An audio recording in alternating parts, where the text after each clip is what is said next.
I tried to get revenge on my cheating wife, but I ended up accidentally killing her boyfriend. God, I'm still shaking. I didn't mean to do it. Things weren't supposed to go this way. It was a total accident. I'm not sure what to do right now.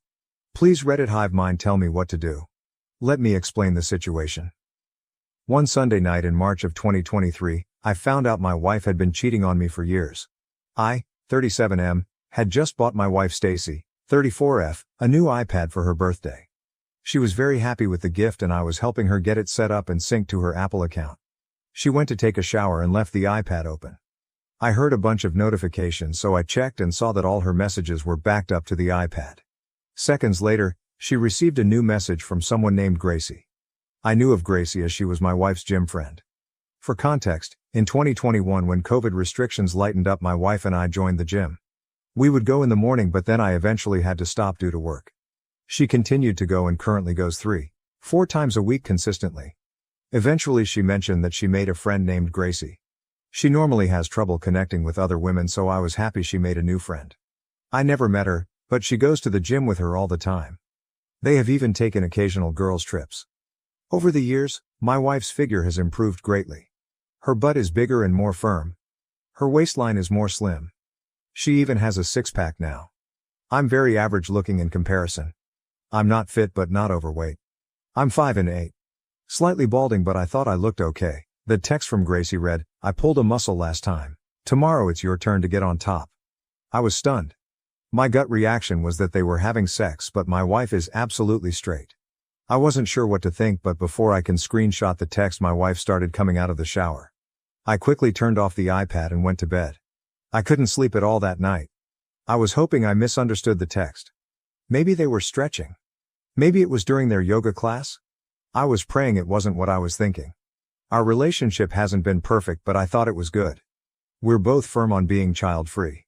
We have semi-regular sex, about twice a week on weekends unless we're tired. We don't argue over anything. We've been married for 5 years, together for 10. I cook and clean for us since she works long hours as a night shift nurse, 3 p.m. to 3 a.m. I work morning shift as an engineer, 5 a.m. to 2 p.m., so we don't see each other much except for weekends when we're both off. I decided that night that I wanted to see for myself what was up. I got up at 4 a.m. like normal and got ready for work. I then left in my car and parked down the street from our home. I called off to do this. She normally went to the gym around 8 a.m. every Monday, Thursday. Like clockwork, she left around 7:50 a.m. I followed behind her from a distance. She drove about 15 minutes away to some random neighborhood and pulled into the driveway of a house I didn't recognize. There was a lime green '67 Mustang parked in front of the garage. I saw her get out and walk up to the door. What I saw after really stayed in my mind. A man opened the door. He was about 6'2", totally jacked and had a thick beard. He looked like he was a lumberjack or something. She hugged him and went inside.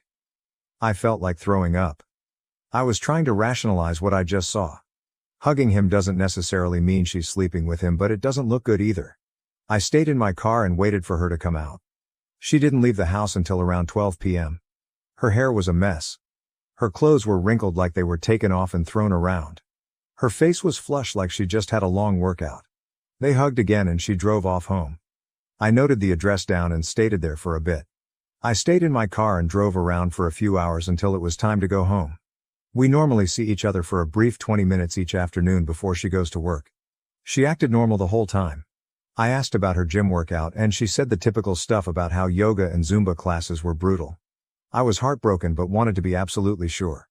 I followed her again every day that week and she did everything the exact same. She went to this house every morning, the dude would answer and hug her, then she'd spend a few hours each day with him and leave roughly the same time. That was enough evidence for me, so I decided to leave her. I contacted a divorce lawyer and explained the situation. He told me that because I make more money than her and that I have no actual proof of infidelity, at best the process will end with her taking half of all my assets. I was pissed, so I came up with a plan. Transfer all my assets to my brother, sabotage her birth control, catch her in the act and take recordings, and then kick her ass out. I spent the next year slowly transferring all my assets to my brother. My name was on the deed to the house, so I transferred it him. I emptied my personal bank account and wired it to him. I own both cars, so now they were his. After her last period a few weeks ago, I swapped her birth control pills with similar looking pills. I also haven't had sex with her since then as well. That all lead to tonight. The last part of my plan was to catch her in the act. I couldn't access her phone or iPad since they were password protected. So I bought 3 small cameras off Amazon and planned on installing them on the outside of the windows of that dude's house. I drove to his house around 8 p.m. I dressed in black pants, black gloves and a black hoodie. I brought a backpack with the cameras and a crowbar. I didn't see the Mustang in the driveway, so I figured he wasn't home. I snuck to the back of the house looking for the bedroom window.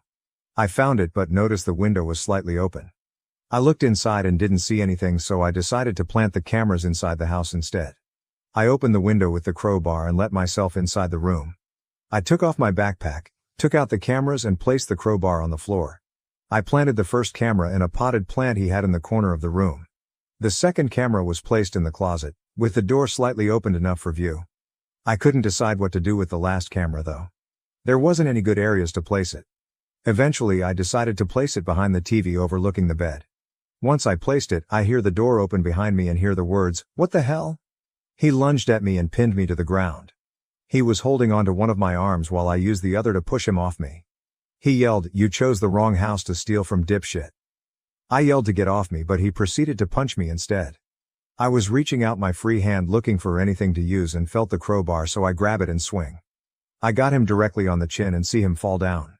As he fell, his head ended up hitting the corner of his bed and I heard a cracking sound.